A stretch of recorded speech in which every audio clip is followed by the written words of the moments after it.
Got it. Now, two of us, do we have Chris or Yeah, he's hosting it, so he's there in the background someplace. somewhere in the background? All right. Hi, Jim. Yeah, okay. Hi. I don't see you though. We need you, Chris. Can you see my little head there, Jim? There you are now, yeah. Yeah, but then we lost Rick. Oh, I'm still here. Yeah, okay. Well, looks like we're ready to go. Well, Jim, so nice to see you. And Rick, thank you for coming on. Really a lot of fun to do this, and we'll get back on track. And Jim, thank you for wanting to share more stories and more truth. So, Well, yeah. If I start rambling, you guys bring me in, will you? Really, man. So I looked at our last interview with S3 and we lost Rick in the car, and Jim, you kept going and you kept talking about great stuff, and we got it all recorded. And it was good. It all sounded great. So Well, I good. I was very uncomfortable once we lost Rick. So gosh, what an insult to me, but that's all right. No problem. well, you went to the bathroom too, and that really set me up, let me out on the limb here. I wasn't listening at all to you, Jim. I'll be honest. Okay. So, Jim, I had sent you an email You did. earlier about how to do the method of lunar distances for longitude. Did you get that? Yeah, they were actually using that in historical times. Lewis and Clark made those observations when they were on the Pacific coast. And yeah, that was a method they used before they got the chronograph working. Yes, but it also works without a chronograph, and it works to about 15 minutes of arc. So you can be within about 15 miles of wherever you're looking for and have a pretty good longitude. Yeah. I think Cook got it down to a half a mile or something like that. Yes. A big improvement. Yep. Yeah. So the method, as I understand it, involves using the diameter of the moons, however many diameters of a moon it is between one fixed star and one, let's say, the moon. And you calculate that angle compared to an almanac, and you get your longitude. Or you can get time of day, or you can do both in a roundabout way. But to do it quickly, Lewis and Clark were quite confused there for a while until they got it figured out. I think they got it figured out. Isn't it so convenient that the diameter of the moon is 1/2 degree?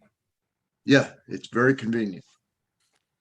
It's So if you had a chain that was engineered so that if you held it at arm's length, it would eat the inside diameter of each link would be the same as the moon. Then you just stretch it between your 2 points and count the links. right. Which makes it incidental, I guess, that so many shipwrecks have a gold chain with lengths the same diameter. Really? Huh. Yeah, those old timers knew more than we give them credit for, and I think they were very careful not to share what they knew with other people who might get to their ports. Yes, they were quite secretive about such things. I don't know if you saw my presentation at AAPS about how the Spanish and the Portuguese guarded their not only places, but the resources in those places. And they lied. Yeah. Even the primary sources that we use for history are lies. Oh, you found that. Yes. Yeah, good stuff. Well, there's I have a bunch of questions, Jim, but I'd like to open it up to you guys first on what you'd like to continue off at, Jim, where we left off, or what you'd like to say in general, or Rick, jump in with what you want to say. So you guys go ahead. Well, don't turn to me because I can't remember what I did yesterday, and you expect me to remember 3 weeks. So you have to lead with the questions. Yeah, prime us a little bit there. Okay, well, Rick, gosh, I'm debating whether to say it or not. All right, I'll wait for that right this second. So, Rick, are you writing a new book, Rick? I am. How far do you want me to go with that? Well, I'm just thinking, I don't know. All right. So Rick's writing a new book. Jim just got back from the Ancient Artifact Preservation Conference. Rick, Jim, you're finishing your work on the Torquetum, which we've touched on a little bit. But this is a massively important story. So can you fill Rick and I in just a little bit on the work that you're just about completing? On the Torquetum? Yeah. Yeah. First, can we get the title of Rick's book, or haven't you come up with a title yet? Well, I have a working title. I'll just tell you this. The first chapter is entitled, Where Were You in 82? 82, which 1982, okay. Yes. I'll bet Jim's hairs were nice and blonde, weren't they? Maybe a little brown, amber. I can't remember. Well, that's pretty open. Can you tell me what the topic is? Burroughs Cave. Oh, Burroughs Cave. Yeah. Yeah, I've heard of that. Yeah, me too. So in 82 is when it first came to light, quote unquote. So and Jim, were you talking about doing a Burroughs Cave book on the images, all of the images, or Rick, was that you? No, mine was part of it's the images, but the images have been published. Yeah, we've got back when we were trying to catalog this stuff that hadn't been adequately cataloged, we came up with several hundred photographs. There's 100 in that first book we put together, but there's enough for 2 or 3 other books in the boxes. And Chris, I think you've seen some of those photographs. I think we've got a duty to history to put together everything that came out. It isn't just a few pieces. There are supposedly 1,000, maybe 4,000 pieces. And I know we can document about 400 of them. So yeah, I want to put that out. That first one that came out, we call Burroughs Cave Images or something like that, volume 1. Well, there's several more volumes. And there's lots of ideas that were debated and heatedly debated in Isaac and other places. It's time to put that together. This is what happened. This is what these guys said. And here's some pictures. Yeah, I'm kind of pursuing a history of the whole Burroughs Cave phenomenon. Yeah, well, I think we're working on the same thing from different ends. Yeah. Yep. Did Jim, sorry to jump around a little bit. Did our friend Richie, did he end up listening to the elders, the Native American stories that were on the old cassettes? Did he end up listening to all those, and what did he find? I think that these stories from the Ho Chunk elder, Jones Funmaker, who was the last real keeper of these stories that would go on for hours and hours and hours. They were chants. And when he's gone, they're gone. But he shared them with a neighbor, an AES member. And supposedly there are several hours of his songs, his stories in Ho Chunk. And then those have been preserved, and Richie got the tapes from the Stalings, Donna Staling, who preserved them through all these years. And supposedly they are now copied at Oshkosh or somewhere like that, Green Bay. And he is now trying to work out the details with family members to get them translated into English. So it's going on. And if it's done, it's going to be done real well. And it's going to be preserved in various forms. Jones obviously was trying to share something that otherwise would have been lost, and he knew it. So it isn't a matter that you got family secrets here that are going to be preserved until the day they are lost. There will be a family member involved, and will be available, but it won't be right now. It'll take some time.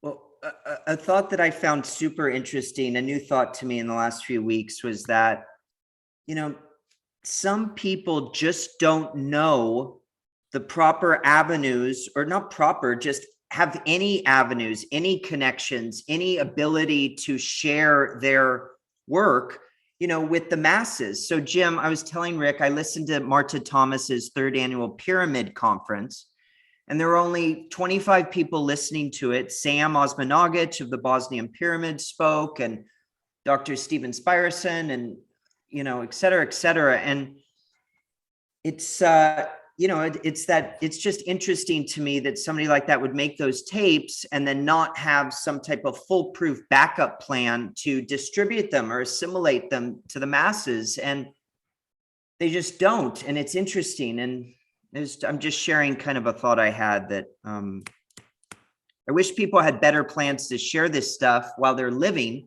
because those tapes could have very easily been lost to history. Oh, of course. Exactly. Exactly. And like Richie says, every time an elder dies, we're losing another chapter in our history. And he realizes it, and most of the tribes do. And the time has come, all the way from the Mayans up here, to stop the secrecy and start to share. It was all part of the plan. And I Rick, mean, what they were talking about, the Mayan calendar and so forth, the end of the Mayan calendar, a new era to start.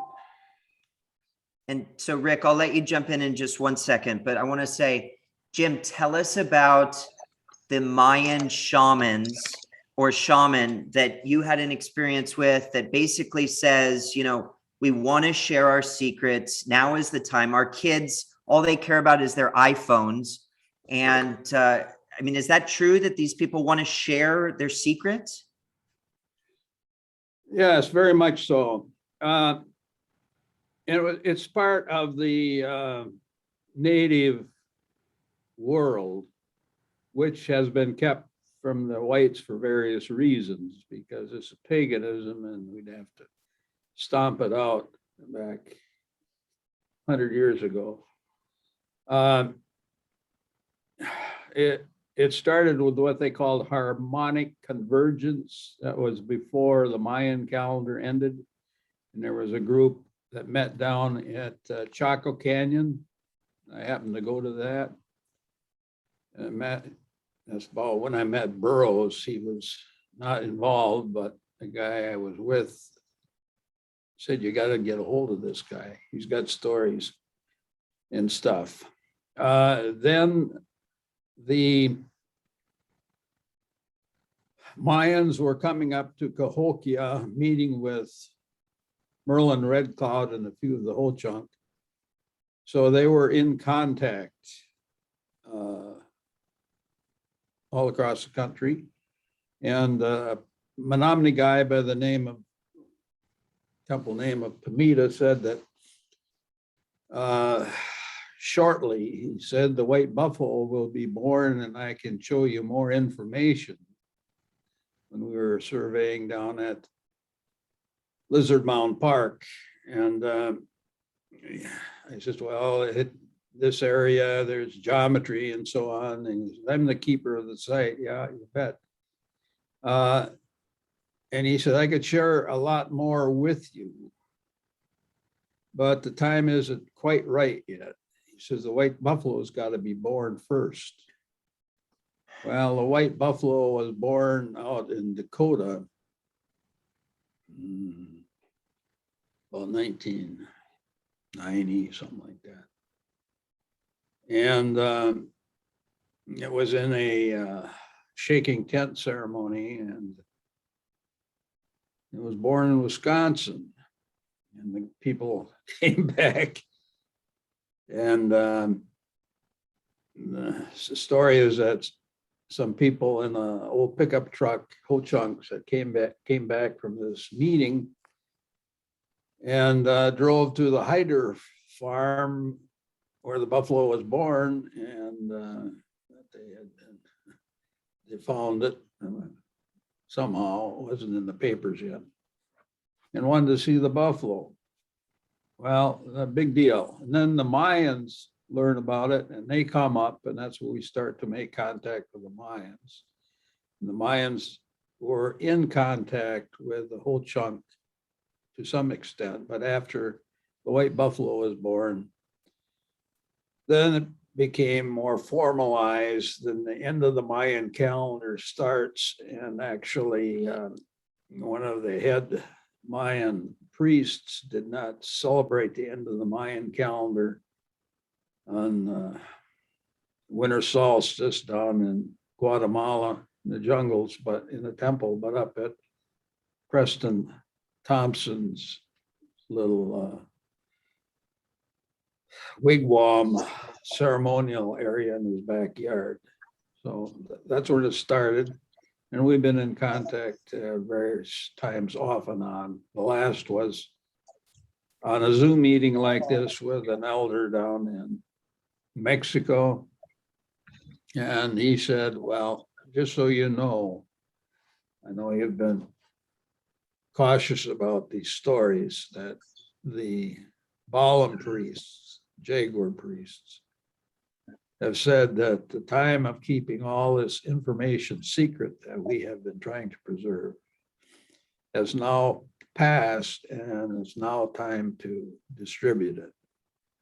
And he says we need to get in contact, the Mayans and the people up here, to get it out. So the question is, how do we do it? Everybody's involved and knows the time has come. It's time to change. I mean, it's time to spread the information. And it's just a matter for those of us who are, or you guys who are young enough to do something, can do something to get the word out.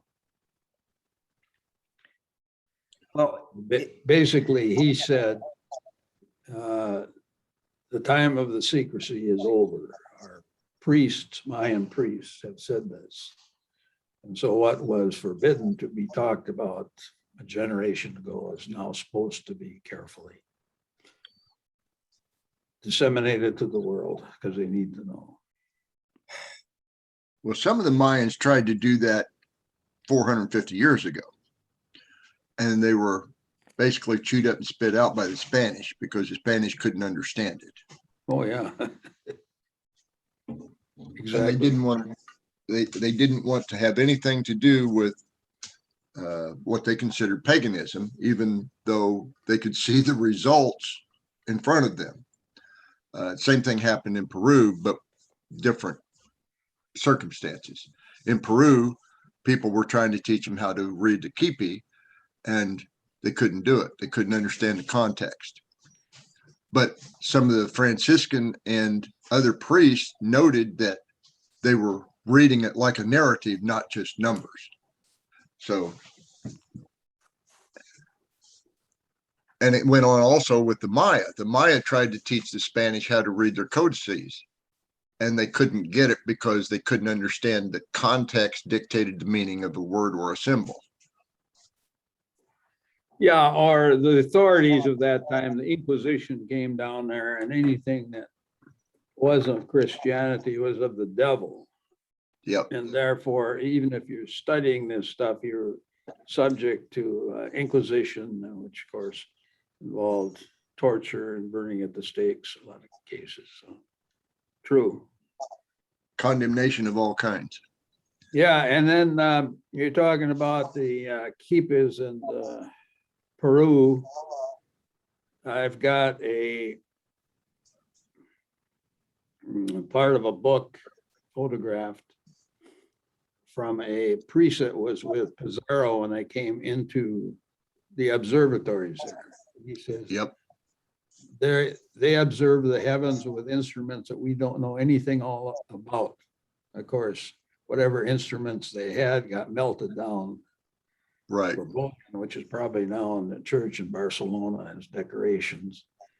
But he described how they projected images of the sun. Well, that's what you do with a concave mirror, which is elements of the big telescope, reflecting telescopes, which we didn't invent until hundreds of years later, or 100 years later.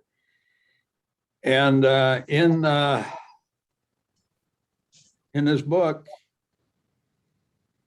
the priest showed where the kippas were kept, and it's decorated on the outside with a planet with rings on it, which is obviously Saturn.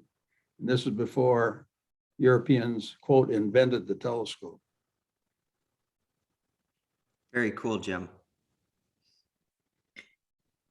Well, you know, if you go back a couple thousand years, there were Greeks and Egyptians and Indians who were using instruments to measure angles to great precision. And yet modern history denies all that. Work of the devil, you know. And also this knowledge was kept not entirely, but primarily for the priests. And the common people were supposed to know about it. That includes the geometry in the mounds, which we were able to crack with surveys. And so we've got secrecy in the native traditions, and then we've got our prejudice against anything that's of ancient knowledge. In our tradition, it's supposed to be destroyed if we don't understand it or it's not in the Bible. Of course, that's the problem. And you can see why the Indians didn't want to share it. Didn't dare. Well, they also, yeah, we have 400 years of history denying that Native Americans could read or write, and yet we know that they did. Oh, yeah. Yeah, Jones was one of the last people who used to write letters in the old Ho-Chunk alphabet. Maybe one or two still know about it, but it is about the same as what we'd call Proto-Phoenician, before the Phoenicians developed theirs.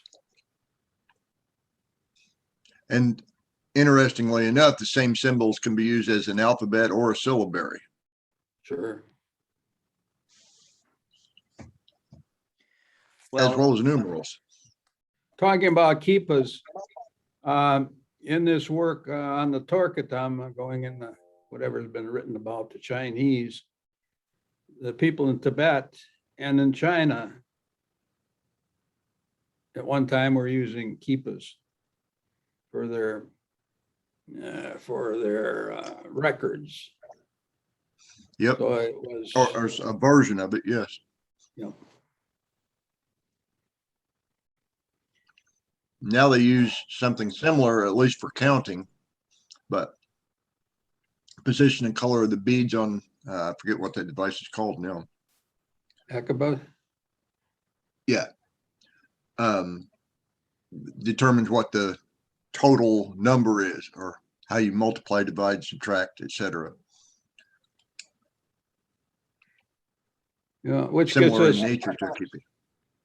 to the Torquetum. As near as I can tell, it was developed way before the Europeans got anything at all like the Torquetum, and it was developed in Asia.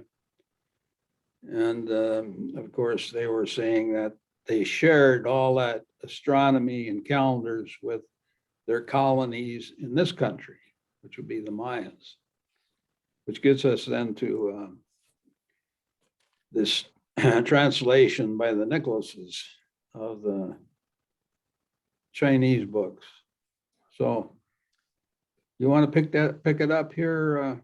Well, Jim, there's something you want to clarify and correct, and for the sake of knowledge to humanity, Gavin Menzies' work in 1421, 1434, and then the Atlantis book, and then finally number 4, Who Discovered the America book.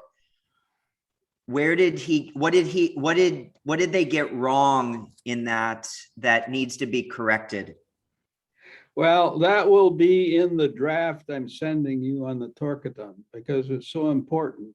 His contributions were so great that you can't have glaring mistakes there that would cause people to throw the whole thing out, as Buck has done. But basically, keep in mind, he was a navigator for the Navy, but he was a submarine navigator.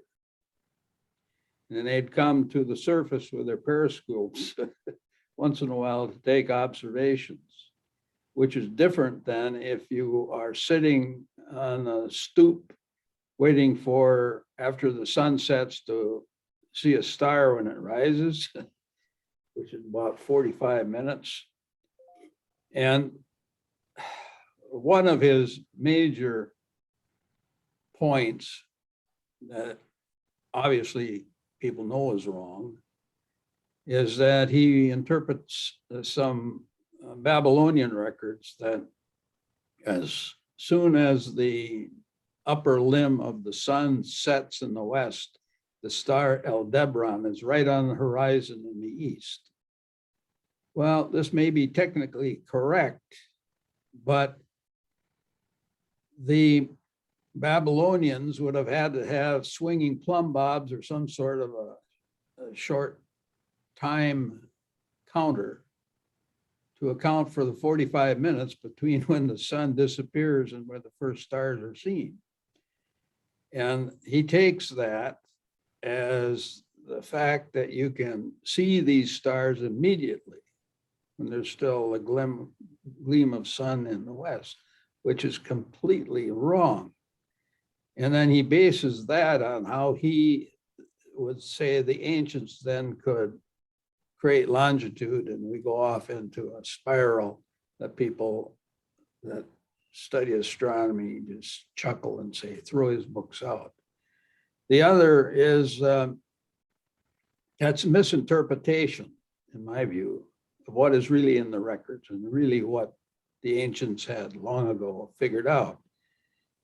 But they'd had to have some kind of a clock to do it, and you can't take it at face value without checking it out. And if he had checked it out, it would have been obvious, but he was a submarine commander.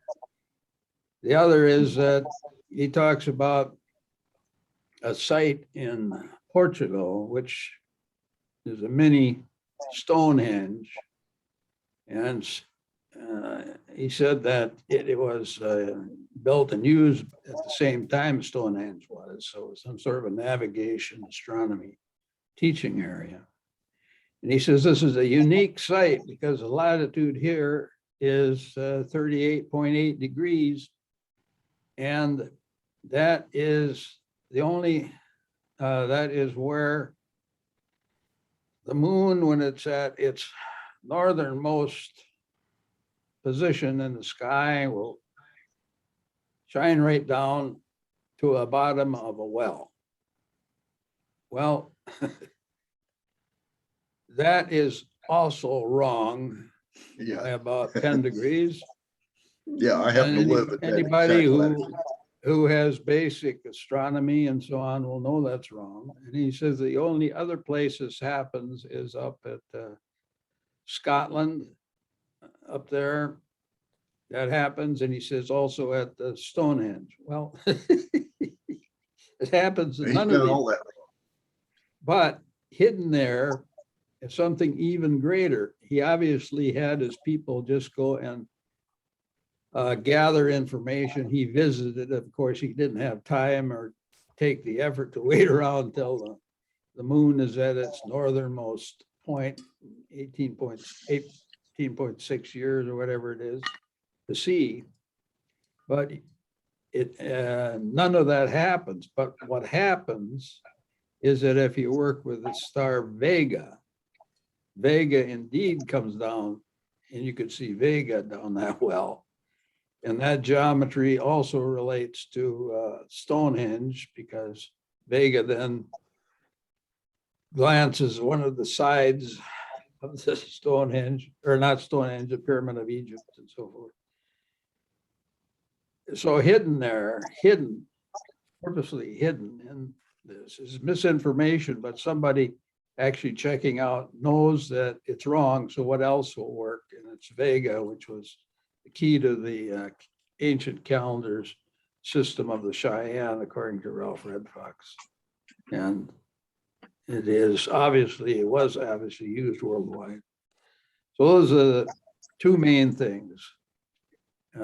It'll be in be one of the appendices of this draft of the book I'm going to show you, but it's got to be straightened out because he'd made so many good contributions, and he's set that these are real. These are obviously old legends that he never got around to check out. Isn't that fascinating how we do that? I don't know if I do that, but you basically discredit an entire work because one or two things are wrong. And you see that in comments on websites, and it's just what an interesting process, or somebody would do that. Yeah. Human nature. Well, I have some big questions, but Rick, can you jump in with something? Would you like to jump in with something to Jim? Sure. Going with Gavin Menzies and Nicholas's research and all that, we're concentrating primarily on Cahokia for the Nicholases. Menzies is concentrated on the Pacific Northwest as well as Newfoundland. But let's look at, say, I don't know, the coast of South America and the western coast of Mexico, where a number of Chinese period artifacts have been found and discredited by archaeologists because it couldn't possibly be true. Not because they're there, just because it couldn't possibly be true. Any thoughts on that one, Jim? Well, yeah, it's back to the thing I keep harping on to an annoying degree.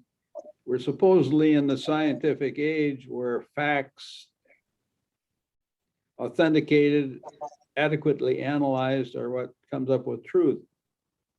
But in many cases, that's our belief system that predominates.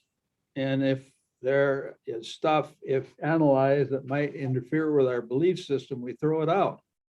And that is happening in the universities of the world by people who masquerade under the umbrella of science, but throw out the scientific investigation, scientific method. And of course, that gets back to Newton, or for him, Copernicus, Professor Galileo, who argued that with a telescope, you can see that obviously the Earth goes around the sun and the planets go around the sun. Well, we believed no, that wasn't the case. The Pope believed, no, the sun went around The the earth is earth. the center. Yeah. Yeah, and he gets in prison for life. And then a lot of other people, Bruno gets burned at the stake for maintaining the same position. So the system is in our human nature, and we don't apparently completely benefit from the scientific revolution of Copernicus and Galileo, Newton. That's probably because there is half of our universities which are not in the physical science departments or colleges, where they don't talk about the scientific method. And Or even understand it. yeah, and in history and art, anthropology are in the humanities, and so they don't get forced exposure to the scientific method, and they behave according to what they think must be the case. And obviously, I know that the ancient Chinese could not have gotten to Mexico, so just throw it out, throw out the data, and then it gets down to the cocaine mummies and the beetles, tobacco beetles that Menzies goes on about that they find in Crete. And he says, well, the historians think that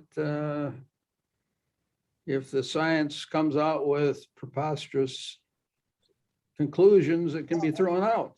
And that is not anything that's made up. It is happening and has happened and influences a lot of the thinking that we have yet today in the universities too.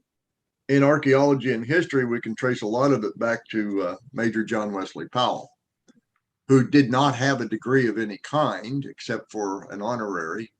And yet his writings are cited by so many historians and archaeologists as being the truth when it wasn't.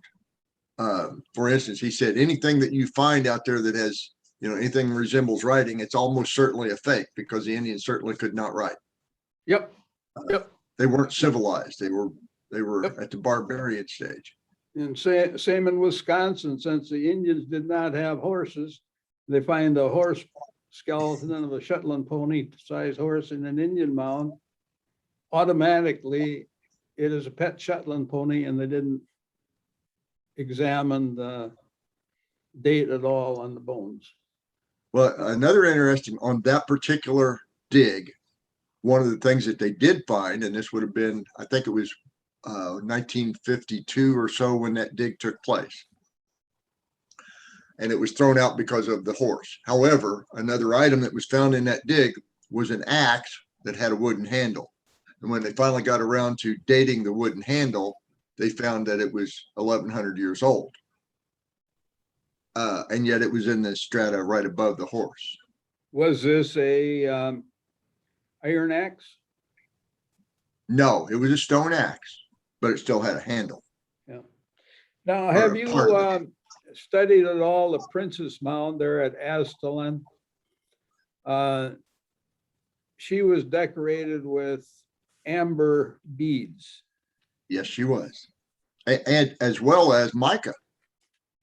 And is amber common in this country in burials? I know if we found amber in Newfoundland or England and so on, that was a highly traded item in those days. Why did this princess have amber beads? Is that common? No, I think she probably either was from the Baltic area, or she traded with the Baltic area, because that's where all the amber. To me, that is something that is out of place from what you normally find in Wisconsin. Why amber, unless she was a highly honored princess, and that at a time when they were trading, the Norse would have been trading. The Norse would have been in this continent at that time. Yeah, I don't think that's the data is completely overlooked because it doesn't fit. Correct.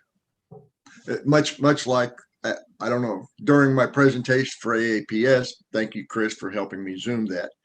In the question and answer period, Frank brought up that in Angel Mounds, which I had mentioned during the presentation, Glenn Black had found a boar's tooth that had been buried ceremonially.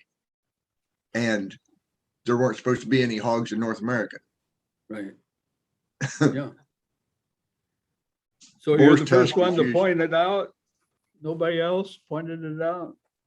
Well, nobody at IU has pointed it out because it doesn't fit. Yeah. There are a number of things from that, both there and the Bone Bank and a few other sites in southern Indiana that just don't fit. Mm-hmm. Our paradigm. helmets. But if you allow, like Pamita said, that there were traders coming here for thousands of years up the rivers and so on, come in the summer and bring the priests, that we would send some of our priests back with them to trade knowledge, then it fits. But that isn't our belief system. So again, Right. we It's use not the our paradigm belief that system fits. to define what the facts have to be, and the data that doesn't fit is thrown out as Right. It's Not doctrinal. It's dogma rather it's than dogma. scientific Exactly. method. And so we're in a scientific age, but we have been operating with dogma, Christian dogma. And the Indians' dogma, of course, is then of the devil. Throw it out. That's the reason I'm Right. sure the Indians have been quiet about it. Well, it also goes back to the whole manifest destiny thing. Chris and I have been working on a few things along that area that can popularize the fallacy of this dogma that we're talking about. Well, it has to do with taking somebody else's land. And you've got to Yes. get the people. Pamita said they called us ignorant savages. We knew all about the world. We're part of a world community, but then they called us ignorant savages because we didn't read the Bible. We knew it here, he said, but we didn't have your Bible, and therefore we're pagan, and we had the whites had the right to take the land and educate us and bring us to the true religion. And so he said it was just theft. And it was the manifest destiny, and what they taught in schools, he said, was just something to ease the conscience of the people who are stealing when they know they should. Oh yeah, I think that's exactly what it was. And you can take it back through the US court systems and see it. The progression of the findings, particularly of the Supreme Court, where Indian land was federally owned land. It never was true. But today it's called the Bureau of Land Management, and it's not the federal government's land. Mm-hmm. It never was, never should be. You've heard of the doctrine of discovery, I'm sure, a papal bull that gave the authority for any Christian to take land of any pagan and enslave him if necessary, or black people even. Yep. And so it's legalized slavery and propaganda supported by Powell and the people who supported him and have been supporting him all along. And but Powell was certainly somebody else's puppet. Oh, sure.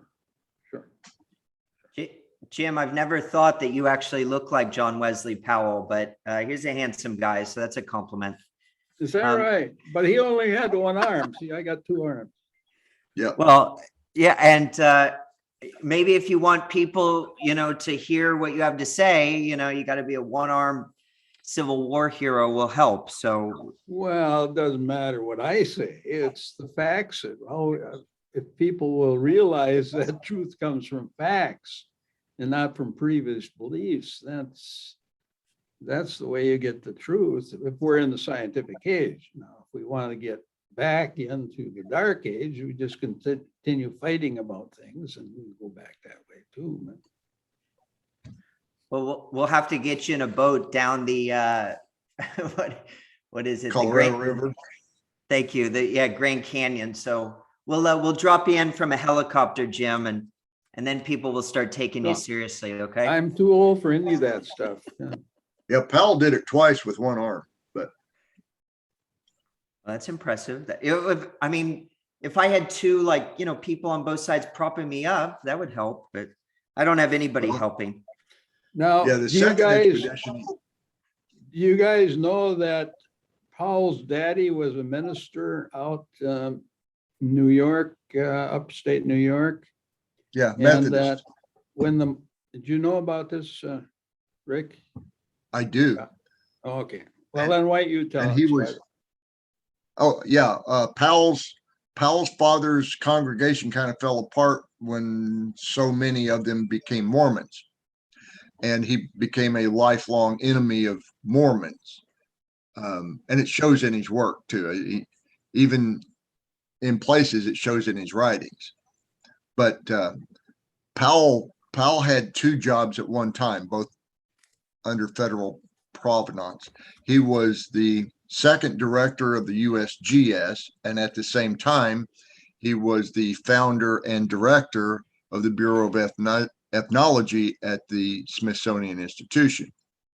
That gave him the ability to direct where projects would be built, in particular over Native American sites.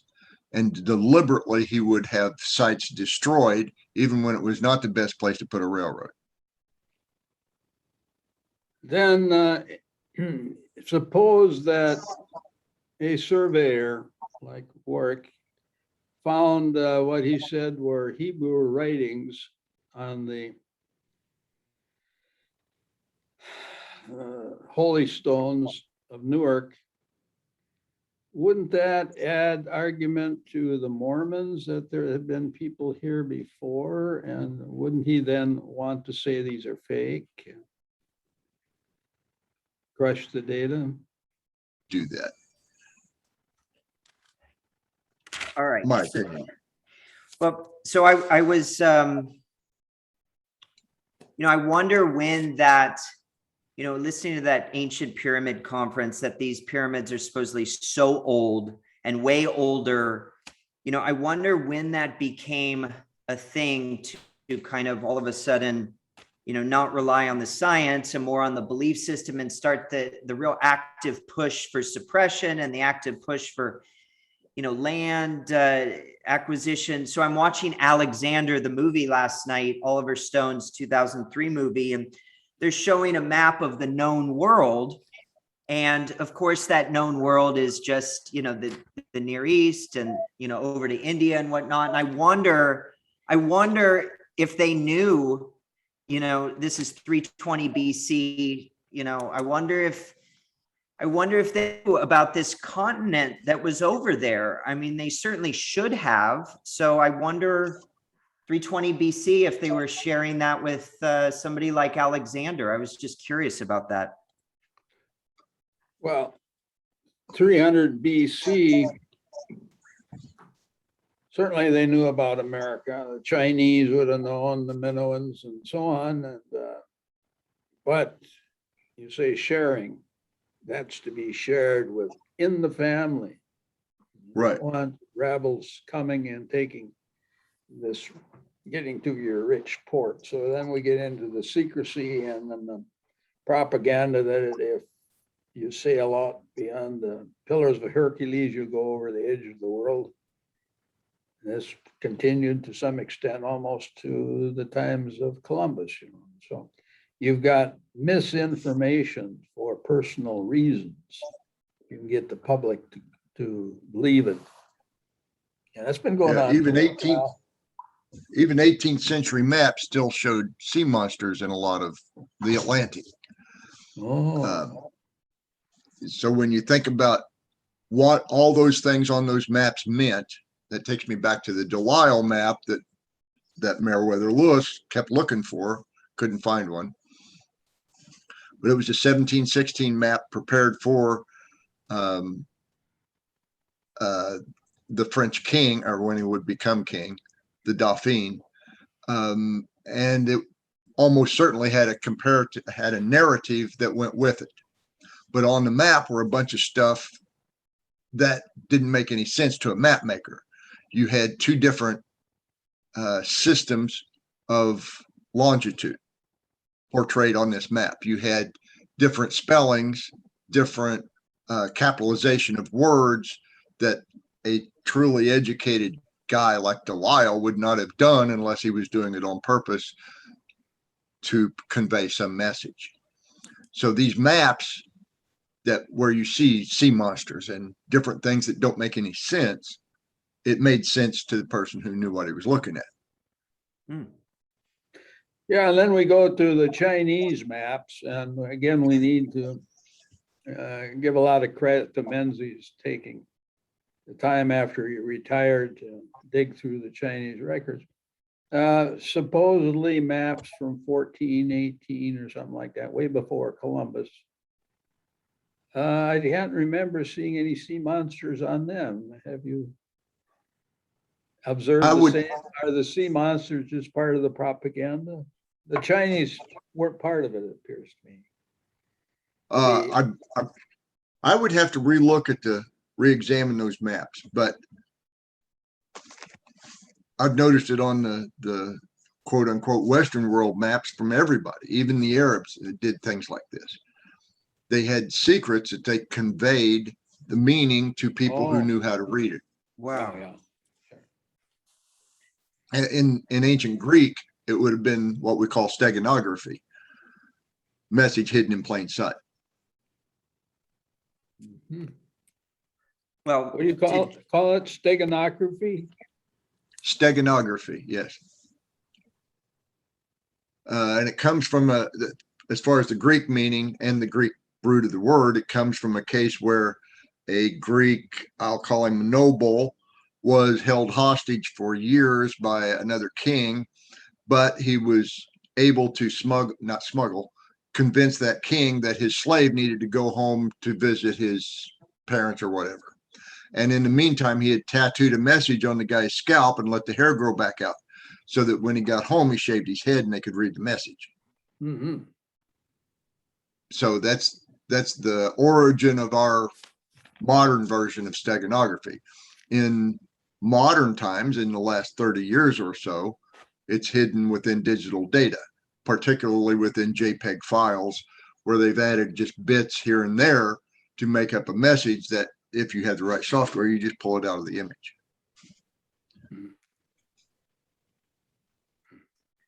Reminds me of pulling the geometry out of these mounds and what's hidden in the old Tarkaton. It is certainly the same concept. Yeah. It isn't going to be in plain sight. It's going to be hidden in plain sight. Correct. Christopher, great, thanks. And go ahead. Go ahead. No, go ahead, Chris. No, I just wonder, in these ancient times when supposedly these pyramids were, a real harmonious place or for meditation or healing and communication, that these pyramids, I wonder if that knowledge was shared with everybody back then, rather than this suppression that started, millennia later, I guess. Just when that suppression started or well, I think you got both. If my 30 years studying Indian mounds mean anything, is that the sites were to be used by everybody. But Pamita said the geometrical secrets are hidden with little stones and stuff like that the common person would overlook. And he said that the secrets were hidden at the time the mounds were constructed by the people hauling the dirt. Only the priests knew it. So I think both things were going on. Public use and then hidden in there higher information that only the priests could access by verbal initiations or by understanding the code to look through it. And I believe the initial word for priest was magician, right? But go ahead, Rick. Okay, I'll dispute that. The Magi, from which we get the word magician or magic, was a priesthood more closely associated with the modern Zoroastrian religion. We don't have to go into what all that meant, but The magic part was they could use signs, portents, instruments, whatever they used to make predictions, not just astronomical, but societal. Even down to, in some cases, individuals. And it was the Magi who knew that Jesus of Nazareth was born and when and where. Somehow they had that knowledge, but he was also the heir to the king of Israel. So an important personage, regardless of the whole religious part. Now, going back to who knew what and when, I think that society, as we know it, has always been striated in such a way that the uppity ups were in the business of hoarding knowledge. Still are, by the way. And that fake news is not a new phenomenon. And you think so? Carl Sagan, one of my least favorite astronomers, made a very cogent statement one time when he said that religion was born on the day that the first charlatan met the first gullible fool. And I think it's probably the truest thing that Carl ever said. Was he smart? Yeah, he was smart. He was smarter in that regard, I think, than he was even in cosmology. But nevertheless, the Magi and their kin were somehow capable of making these predictions. If we go back to, say, ancient Rome, and I'm talking the Republic, even before the Republic, the Kingdom of Rome, they had these people, females, usually virgins, who could talk to the gods or could convey messages from the gods and could send messages to the gods for the right price, of course. Kind of like, I don't know, internet. But they had some means of knowing what was going on someplace else in very near real time. So whether it was a message of, pulsed signals of light or, sounds coming through the caves under Rome, and there are some, we don't know what technology or infrastructure they used, but we know that somehow they got all this right. And everybody who wasn't in on this considered it to be magical. Just like Isaac Asimov said, to the uninitiated, any sufficiently sophisticated technology will appear to the uninitiated as magic. I wonder if those Jesuits that were converting or attempting to convert Indians, back in the day were, obviously there's a wide spectrum of people believing and not believing, but I wonder if they really believed what they were trying to do and felt they were doing the right thing, or, it was just do as they're told. I think it was some of each, particularly with Jesuits. There was a point where they could not break the dogma. They could not buck the system that much. But if you go to the oracles from 3,000 years ago, give or take, they were making predictions that came true. Whether it was somebody's going to attack or whatnot, they had their own system of intercommunication that was separate from the nation states. It was a religion from all outward appearances, but it was a network of communications. And I think it was all over the world, not just Rome and Greece and those places. What do you think, Jim? Well, I agree. Instantaneous in the days when it would take generations to migrate. If you had somebody in boats who could go across the ocean and in weeks and bring back the information and share them with these virgins and stuff like that, who would advise the kings and so on, that's another possibility. I don't think we need UFOs necessarily to explain all of this, because you give some people a 200-foot long boats and sails and a crew who knows how and where to go. A lot of this communication, I think, was just routine. And that's what Pamita would say, that they were coming here from the East Sea and the West Sea every summer. We sometimes went back with them.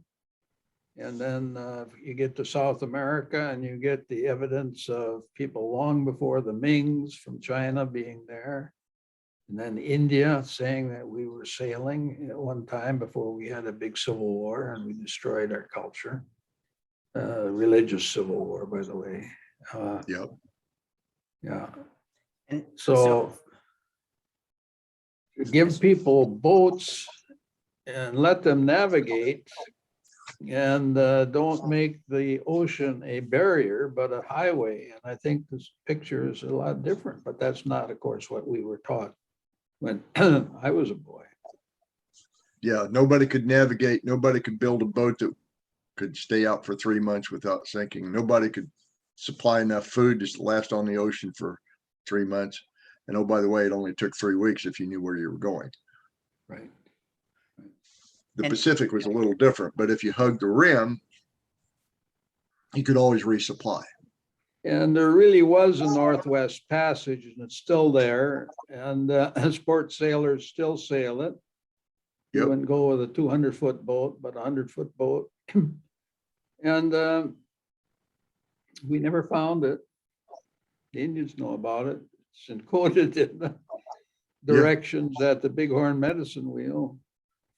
So, you know, some people have said that the only things we don't know about is a history that we never learned.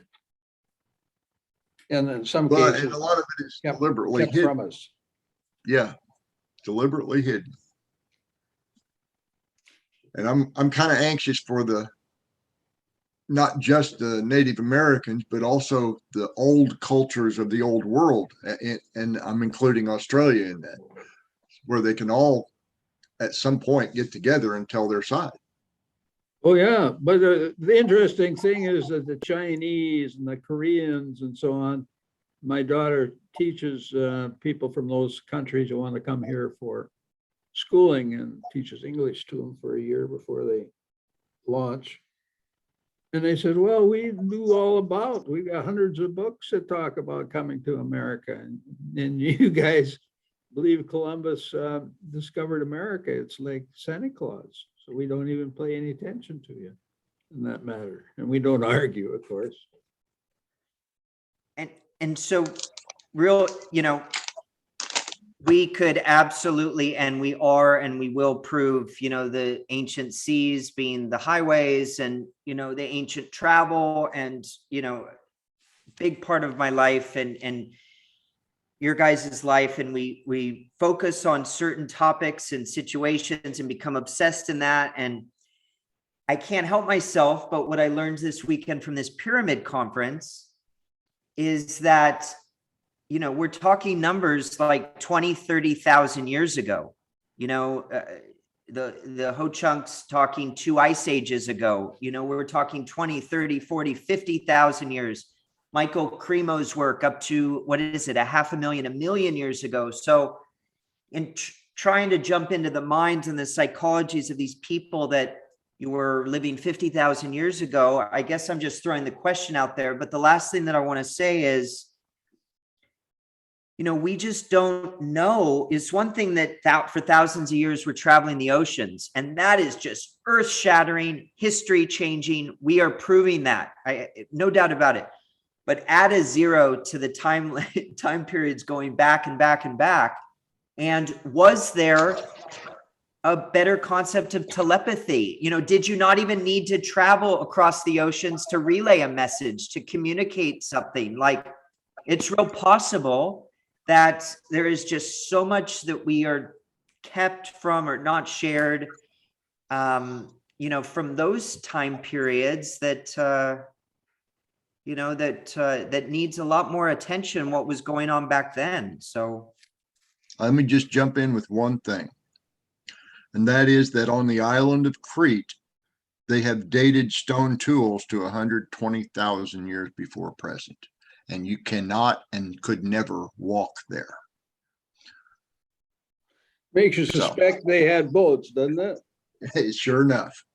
Okay. Or they were excellent swimmers. I don't know.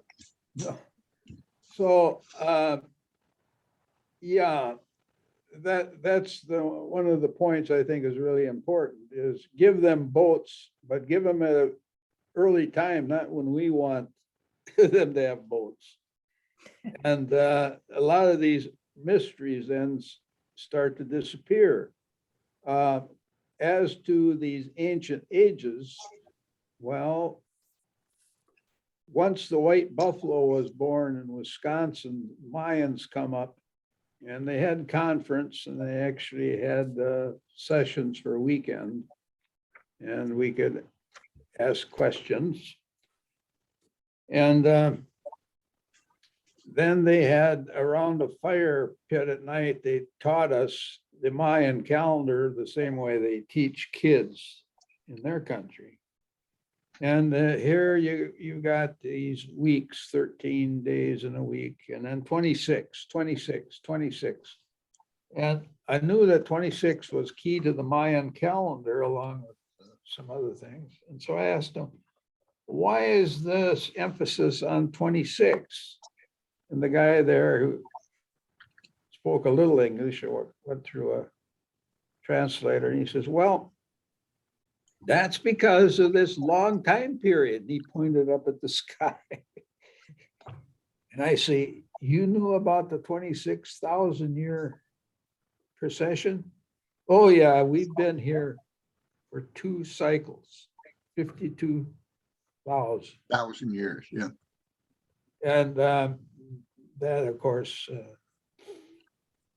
is parallel to Europe. So it indicates to me they had communication. But we came here 52,000 years ago from across the sea. I was sure glad there was no archaeologist at that meeting because at that time, 13,000, and they were pushing 26,000 at that time. But the dogma was they all walked across, Indians walked across the Bering Straits without getting their feet wet. No boats. Yeah. But you can go back to the Anasabi out there in far western British Columbia. They have a mountain and ash from when that mountain erupted that covered a village, and archaeologically that the Anasabi have discovered 72 to 75,000 years old. Yeah. So somebody was here even before the Maya. And so what they also believe that humankind originated in North America.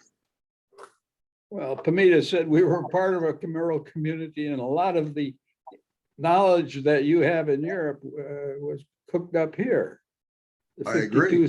2,000 year calendar, 5,200 year calendar cycle of the Mayans is the same as the Yuga cycle in India.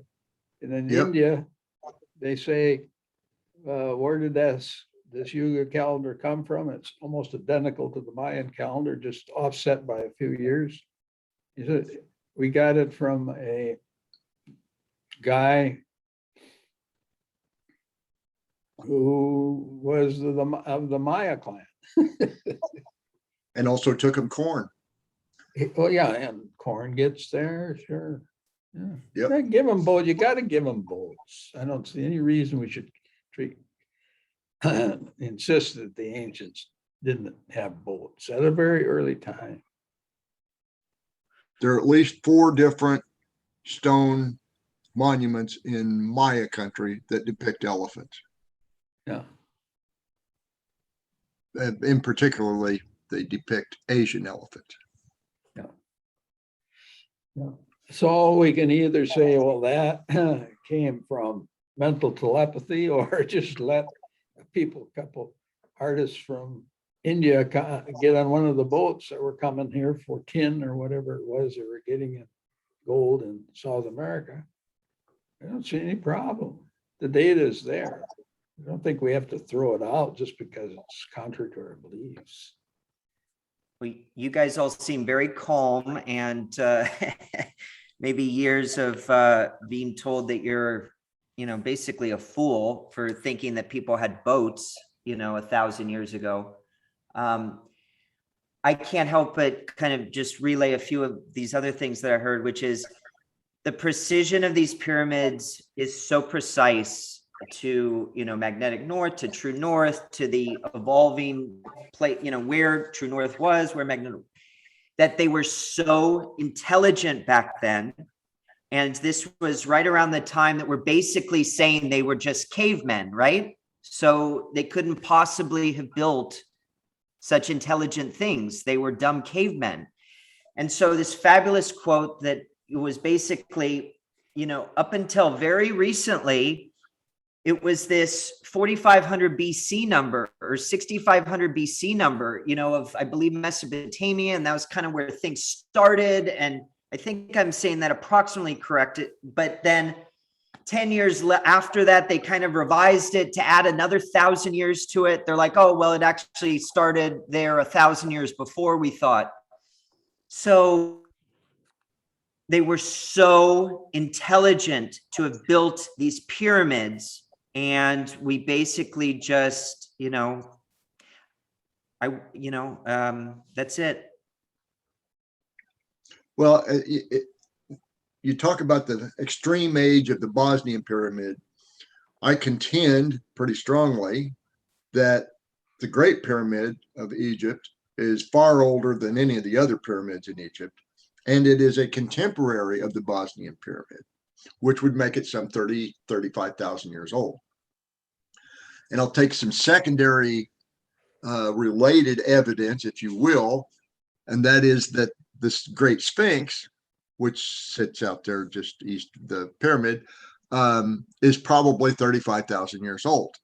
And that's not just by the geological wear and tear on the bedrock, it's also by the age of an apparent Sphinx cult that spanned everything from Central Europe down to the middle of Africa.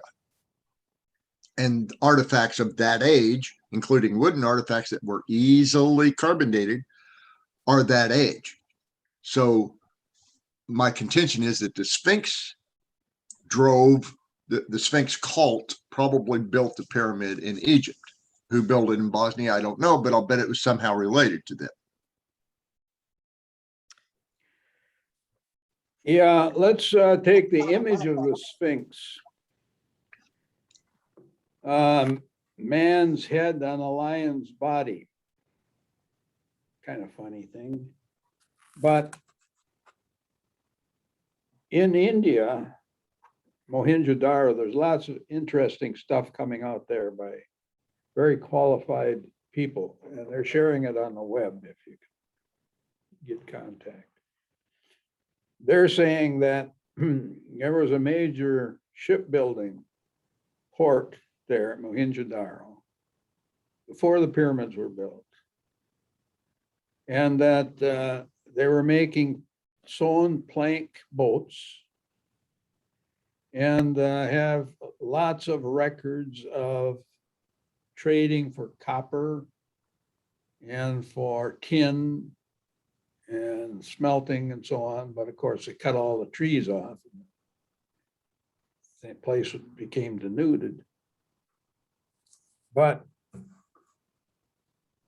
through other contacts with traditions from the Mideast or from India and so on, the Sphinx was a symbol of the people who drove the ships. And interestingly, there was a brass Sphinx found near Astle in Wisconsin. Unique, unless you accept the Sphinx that was found down south along the Arkansas River. But this is real, it's in a private collection. So what the hell is going on? Well, this is a symbol of people who drove boats. And that the Mohenjo-Daro system was fully developed and starting to fall about the time the pyramids of Egypt were built. So there's a symbol there of the Sphinx, to me, that is telling us something. And then it gets back to, where did it all start? Well, I think Menzies brings a good point. He says, any trade to this country for copper would have not been from one city-state, but from a trade empire, sort of like the British Empire was before he retired. Oh, I agree with that completely. Yeah, and then as to how smart those people were, the people back at that time, 20,000 years ago, I don't know for sure, but certainly 10,000 years, they're just as smart as we are and probably smarter. They had bigger brains than Neanderthal. And give them a boat and let them sail around, and then those that get back home know how to navigate by the stars, and then they develop the navigation and astronomy, and just don't suppress them. Say you can't do it. And many of our mysteries that we now try to explain by UFOs could be also explained by people in boats that knew how to navigate. And they were smart in those days. And then if they have a successful trade empire, then you can get them together to build monuments to the people that they think are sons of the gods, so that the son, the relative of our king, can be influenced, and so we won't have floods and stuff like that. Well, I do know there's some big pyramids that are covered in vegetation in China. Yes. I was wondering why I don't think that I heard of too many in India, although I'm maybe incorrect in that. I wonder why that is. Oh, there are, Are but at least two of them are buried on purpose. You can still see the shape. They're out in the desert part of India. There's probably a whole bunch of them in the jungle part, but nobody's actually discerned that. It would take LiDAR and other satellite imagery to pull them out, much like we do in the Yucatan. Before people started using LiDAR to find what are they up to 30,000 different sites in the Yucatan now. I was using Landsat photos to pick them out, and you could see a lot of the larger structures you could see with Landsat. I'd like to throw out just a random thought. I heard that, about 12,000 years before present, you had the melting of the glacier, right? Which caused the water to run down the Mississippi. This was George Gale down in Louisiana at his site taught about this. And so you have all the water that's running down the Mississippi. Would that have led to some type of an exodus of the people living around that area that perhaps would have gone down to Central or Mexico or South America? Or is that not the origin or migration of the Olmecs, Mayans, et cetera? No, the Olmecs came along 6,000, 7,000 years later than the big melt. But there was a second melt. The big melt started in 12,000 and it got cold again. And then it got warm again. The Younger Dryas period, if you want to go with that one. But most of that melt in North America went out the St. Lawrence Seaway, or it went out the Columbia River or Snake River, out that way. As far as the Mississippi is virtually, the valley is virtually undisturbed by major water flow until white man started digging ditches. Just seriously. Very good. And Jim, what do you think on the origins of the Maya, the Olmec? What do you think?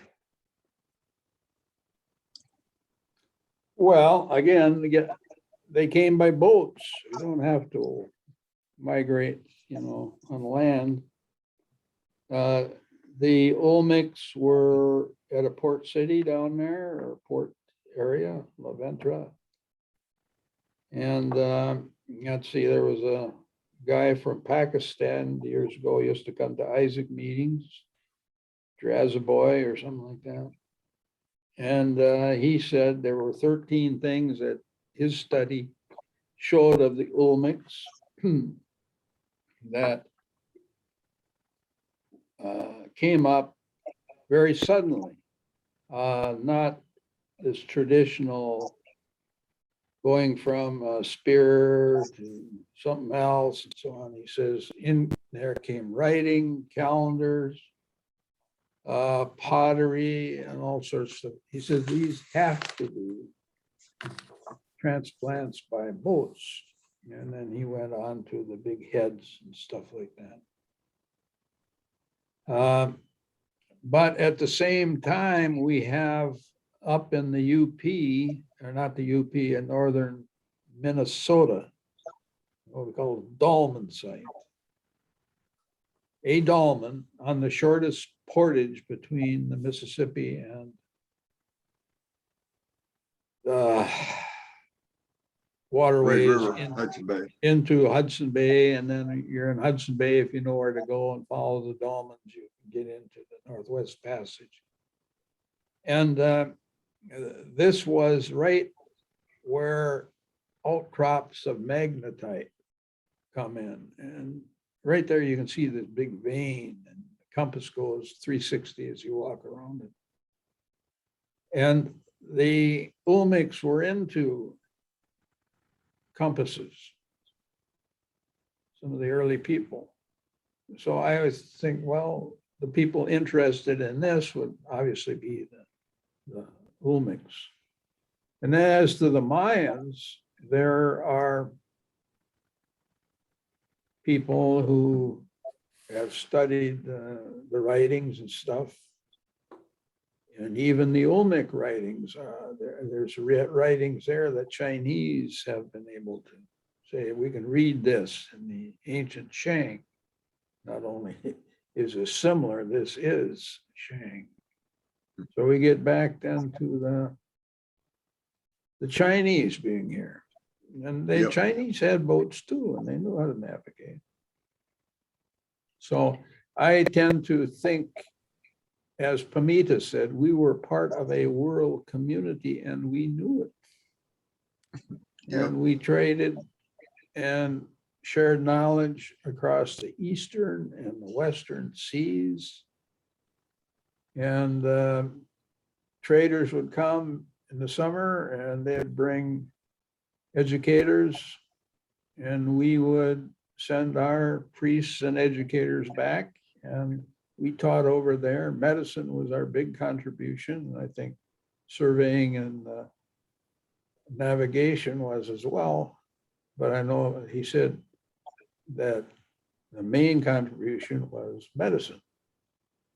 And he said, we're part of a world community. And this is parallel to what Menzies is saying, that those people who traded across the Atlantic were a confederation. They were like the British Empire and no one city state. And obviously there were people coming the other way. In the legends, this is called what? Lemuria, or again, not a particular city state, but it's a like group. the Hanseatic League. They didn't have a national patriotism. They had a self-patriotism. Yeah, and so if you're going to have something like that could be very successful, you can't be fighting all the time. And then you start fighting, and then that ends it. It's the picture of the Minoans. It's a picture of the people from India when they say they ruled the seas, and then they had a religious battle over some sacrifices in the temple, and it ended it. Well, Jim, incredible job sharing, incredible session, Rick. We're going to wrap this up for today, and then we're going to continue this. I'll send you guys another time here in the next, two days or so. Just thank you very much, and important stuff to get out. I feel great that we've recorded this forever and can share this with a lot of people. So. Thank you for setting this up and letting us share among ourselves and rant about our favorite theories. Well, it's Yep. it's going to continue with some more questions. I still haven't asked my my big ones, Jim. So Rick, few days, we'll do this again. Yes, sir. Okay. Well, let you kids take care of it and let me know when you want to have another. All right, Jim. Good seeing you, Jim. Good seeing you. Yeah. Thanks, buddy. Bye. Bye.